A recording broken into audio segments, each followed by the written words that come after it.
Bermuda é uma rocha calcária no meio do Oceano Atlântico, sem água doce, sem rios, sem lagos, sem minerais, sem ouro, sem petróleo. Apenas chuva, sal e isolamento absoluto. 1.500 quilômetros de nada entre ela e a América do Norte. 4.800 quilômetros de água até a África. No entanto, 60.000 pessoas vivem lá. E não apenas vivem menos, prosperam. Essa ilha solitária se tornou um dos lugares mais ricos do planeta. Não por sorte, não por recursos naturais, mas porque descobriram como transformar o maior problema de um lugar em sua maior vantagem. A história de Bermuda é a história de uma máquina viva de adaptação. Uma máquina que aprende, que falha, que se reconstrói e que, finalmente, ensina ao mundo como prosperar onde ninguém deveria conseguir nem sobreviver. Vamos desvendar como isso aconteceu. Quando o navio Sea Venture foi destroçado pelos recifes de coral em 1609, os sobreviventes desembarcaram em terra firme e perceberam imediatamente: não havia água doce. Nada. A ilha era feita quase inteiramente de calcário poroso. Chuva que caia não acumulava em lagos ou rios, penetrava direto no solo, misturada com sal do oceano. Os primeiros colonizadores enfrentaram um dilema técnico absolutamente real. A água subterrânea era a salobra menos contaminada por infiltração, salina através das camadas porosas de calcário abaixo. O lençol freático estava contaminado. Não havia fonte natural de água potável em lugar algum. Historicamente, sociedades humanas se estabelecem onde a água fresca é abundante. Rios, lagos, aquíferos. Bermuda tinha nada disso. A primeira iteração de sobrevivência foi desastrada. Os colonos tentavam recolher chuva em recipientes abertos, mas perdiam água por evaporação e contaminação. Precisavam de uma solução estrutural, algo sistemático, algo que funcionasse sem falha em período de seca. A máquina de água de Bermuda teve que ser inventada do zero. Por volta de 680, construtores locais começaram a cobrir os telhados de cal, uma camada de calcário pulverizado misturado com óleo de baleia. Funcionava parcialmente. A chuva escorria, mas o revestimento se deteriorava a cada estação. Precisava evoluir. A versão 2 veio com o calcário sólido. Blocos de pedra branca colocados em telhados em ângulos específicos. Sulcos estreitos eram cortados manualmente na superfície. Quando chovia, a água corria pelos sulcos, descia para canais, atravessava filtros de areia e cascalho, e finalmente chegava a cisternas subterrâneas, grandes tanques cavados embaixo das casas. Cada metro quadrado de telhado tinha que ter correspondência de volume de armazenamento. A lei foi escrita em pedra, sem água armazenada adequadamente. A casa não era legal. A física da máquina era simples, mas o detalhe estrutural era obsessivo. O telhado branco não era estético, era térmica e funcional. Calcário reflete 72% da radiação solar. Isso mantinha a água mais fresca, enquanto escorria, reduzindo a evaporação em até 30%. Também mantinha as casas mais frias em clima tropical. A massa do calcário era pesada, menos entre 120 e 150 kg por metro quadrado. Essa estrutura maciça se comportava como amortecedor contra ventos de furacão. A máquina de água de Bermuda não era apenas coleta passiva, era engenharia estrutural aplicada ao cotidiano. Cada ângulo do telhado, cada sulco, cada dimensão da cisterna tinha propósito calculado, sem laboratório, sem computador. Apenas observação, falha, ajuste, novo teste. Centenas de casas testando iterações. Simultaneamente, a máquina evoluiu através de gerações vivas, não através de teoria, mas funcionou, enquanto outros lugares secos do planeta secavam completamente durante estiagens. Bermuda tinha seus depósitos calculados para durar 2 anos de seca completa. A máquina estava pronta para o próximo desafio. Uma ilha no meio do oceano nunca fica parada. Furacões vêm todos os anos. O Atlântico não perdoa. E a máquina de água tinha que continuar funcionando, mesmo quando tudo ao redor se desintegrava. O sistema de armazenamento nas cisternas precisava ser robusto o suficiente para sobreviver aos movimentos sísmicos que, ocasionalmente, passavam pela região. O calcário poroso permitia infiltração lenta menos filtragem natural. Partículas maiores ficavam retidas nas primeiras camadas. Pequenas partículas desciam através de múltiplas câmaras de repouso, cada uma separada por paredes internas. A água levava dias para atravessar a cisterna de um lado a outro. Esse tempo lento era o segredo. Sedimentos se depositavam no fundo. Matéria orgânica se decompunha ou se depositava. A água saía aproximadamente 97% pura, sem cloro, sem tratamento químico. Apenas gravidade, tempo e geometria da câmara. Quando a população de Bermuda começou a crescer no século XVIII, a máquina precisou escalar. Não era mais apenas casas individuais, eram prédios públicos, igrejas, armazéns, cada um precisava de sua cisterna proporcional. O cálculo se tornou mais complexo. Uma igreja com telhado de 200 metros quadrados precisava de cisterna de 600 metros cúbicos. Armazenamento para 18 meses de seca completa com população de 75 pessoas. O sistema de filtragem foi refinado com múltiplas etapas: areia grossa, areia fina, camada de carvão, cascalho. Água entrava turva de uma chuva forte, saía cristalina. A máquina passou por versão após versão. Cisternas de alvenaria deram lugar a cisternas de pedra cortada com precisão milimétrica. Sulcos nos telhados foram recalibrantes. Ângulos foram ajustados de 32 graus para 35 graus. Otimização de escoamento versus resistência estrutural. No século XIX, quando a tecnologia de tubulação chegou à ilha, houve tentativa de criar sistema central de distribuição.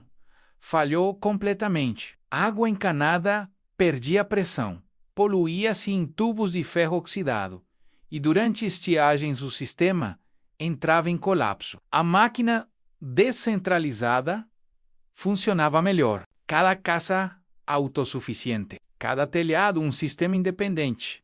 Redundância total. Se um telhado falha, os vizinhos tinham água. Essa era a verdadeira engenharia do sistema bermudense.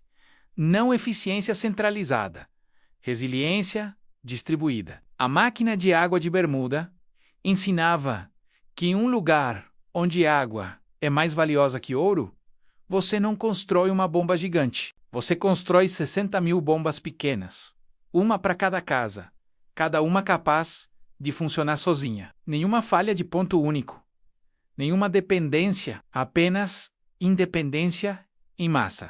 No século XIX, a máquina enfrentou seu primeiro grande conflito técnico desde a implementação básica. Bermuda estava crescendo. Mais pessoas, mais casas, mais água consumida. Mas a chuva não aumentava. O padrão de precipitação de Bermuda é irregular menos média de 1.450 milímetros por ano, mas distribuído desigualmente. Alguns anos caem 1.200 milímetros, outros caem 1.800. Durante anos secos, cisternas chegavam a 18% da capacidade. A população enfrentava racionamento. Água era racionada por hora do dia. Casas recebiam água entre 6 e 8 da manhã, depois nada até a noite. Irrigação de plantas era proibida. Não havia máquina mágica que pudesse fazer chover mais, mas havia um problema de engenharia específico: perda por evaporação. Durante o verão bermudense, Temperatura subia para 32 graus Celsius. A radiação ultravioleta penetrava as cisternas abertas. Água evaporava a uma taxa de 3 milímetros por dia de superfície exposta. Uma cisterna média de 600 metros cúbicos, com área de superfície de 90 metros quadrados, perdia 54 mil litros de água por ano. Apenas para evaporação, água pura, potável, perdida para o ar. A solução foi tampas estruturais nas cisternas. Num fechamento hermético, isso teria aprisionado gases e criado ambientes anaeróbicos prejudiciais. Tampas de calcário com pequenas aberturas calculadas para impedir evaporação acima de 90%, enquanto permitiam ventilação natural. Elas também reduziam contaminação por poeira. A redução de evaporação, a partir dessa única modificação, era de 42 milímetros por ano, correspondente a cerca de 3.800 litros economizados por casa média. Multiplicado por 60 mil casas, era 2.300 milhões de litros de água potável não perdida a cada década. Um segundo conflito técnico emergiu simultaneamente. Algas começaram a crescer nas cisternas. Luz solar, mesmo limitada, penetrava em pequenas aberturas. Algas floresciam. Não eram tóxicas, mas tornavam a água turva e alteravam o sabor. O pH ia de neutro para levemente alcalino. Peixes foram testados como solução. Pequenos peixes que comem algas funcionou parcialmente, mas peixes morriam em períodos de seca prolongada e suas carcaças contaminavam água. A solução foi adicionar uma segunda câmara de sedimentação. Antes da câmara principal, uma câmara de exposição, onde a água tinha contato com luz solar controlada, estimulando o crescimento de algas naquela câmara apenas. Algas sedimentavam no fundo dessa câmara e eram removidas mecanicamente a cada 6 meses. A água que passava para a câmara principal era já desprovida de nutrientes para algas, mantendo-se cristalina. A máquina evoluiu novamente, não através de um grande salto, através de 3 modificações, pequenas mas essenciais: tampas estruturais, câmara de sedimentação dupla, remoção manual periódica, cada uma resolvendo um conflito específico de engenharia, cada uma testada por anos, antes de ser mandatória em lei. Nenhuma solução era perfeita.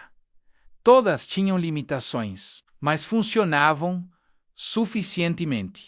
Por volta de 1930, a máquina atingiu sua versão operacional mais eficiente. O sistema era telhado de calcário com ângulo de 35 graus, revestido com cal refinado, sulcos de escoamento cortados a intervalos de 10 centímetros. Água corria para a canaleta de coleta, passava por PAR, filtro de tela de cobre, descia para a câmara de sedimentação 1, onde repousa entre 4 e 12 horas, dependendo da estação. Passava para a câmara de sedimentação 2, onde luz controlada induz precipitação de partículas coloidais. Filtração através de leito de areia de 2 metros de profundidade, seguida por leito de carvão ativado de 1 metro. Finalmente, armazenamento em câmara principal de calcário lacrado com tampa estruturada. Tempo total de processamento: entre 3 e 4 dias. Pureza